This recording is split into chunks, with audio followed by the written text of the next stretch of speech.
آداب بچوں، آئیے آج ہم لوگ کچھ اردو الفاظ کو پڑھنے کی مشق کرتے ہیں۔ یہاں پہ دیکھیے پہلا لفظ ہے شام، شین الف زبر شا میم ساکن شام۔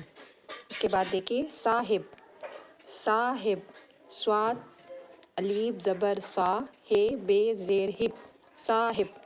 پھر یہ دیکھیے توئے الف زبر تا قاف ساکن طاق۔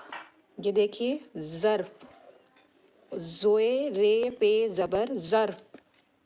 یہاں دیکھیے عین رے شین زبر عرش۔ یہاں پہ صاد پہ سو رے الف زبر را اور ہے زیر ہی، ہے چھوٹی زیر ہی صراحی۔ اس طرح ہم ان کو پڑھیں گے، شام، صاحب، طاق، ظرف، عرش اور صراحی۔ اس طرح ہم ان کو